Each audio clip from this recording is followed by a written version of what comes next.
When I approached this project, I knew I wanted to paint or make a piece that represented light and a piece that represented darkness. I paint a lot of suns in my work, so I thought, well, making the sun the focal point would be an interesting perspective. And I paint a lot of moons in my work as well, but instead of using the moon to represent darkness, I thought of taking more of a conceptual approach and painting a negative or a blacked out sun. For the piece that represents light, I used 24 karat gold leaf over a broken glass, and buried underneath the gold leaf are 3 moths, because moths are attracted to light. The moths were preserved, and maybe I should give some background on the moths. So at my house this year, we had over 100 moths swarm and lay eggs, and after they lay their eggs, they perish. So we had all these moths around our property, and I collected a few and left most of them, and I dehydrate them and preserve them, and I kind of consider it a relic to bury them underneath 24 karat gold leaf.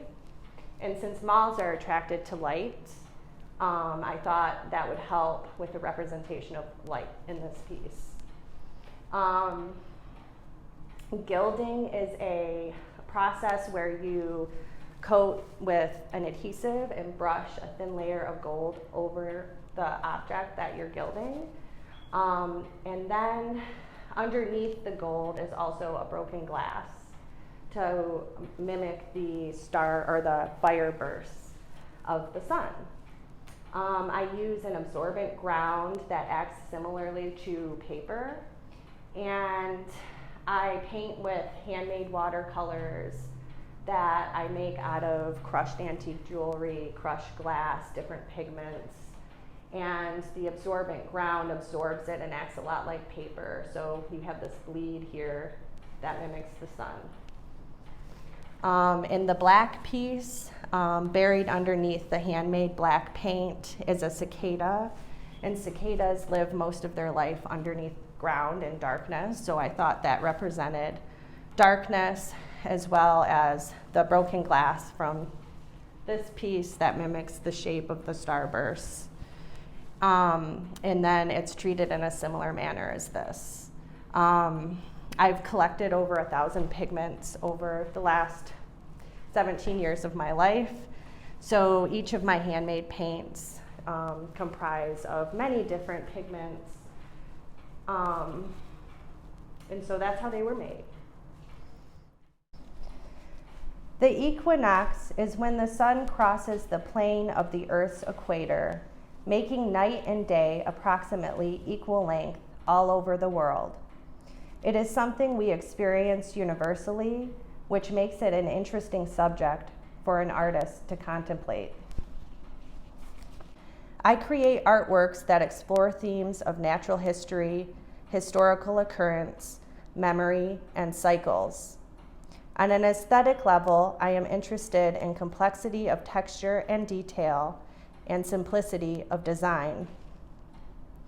I often take a minimalist approach by painting a single object in white space, but I focus on the intricacies of the object. I think of my subject as the landscape by creating texture within the object. These specific pieces explore equinox by focusing on the sun and the lack of sun, day and night. When I approached the subject of equinox, I knew I wanted to make one piece that represented light and one that represented dark. I knew I wanted to focus on the sun, a subject I use in the background of many of my paintings. I paint a lot of moon, so instead of using the moon in these pieces, I focused on a conceptual representation of darkness, the removal or blackout of the sun. I have a collection of over 1,000 pigments in my studio. I ground my first pigments from rocks when I was 16 years old, and I have collected ever since. Material is something I think a lot about. What does it mean to use certain things? For me, glitter represents childhood innocence and the excitement you get when you see something for the first time. The other material I use in all of my work is a large collection of antique beads and jewelry I inherited from my grandmother. I am interested in the history of these items and the idea that we are all made of our ancestors.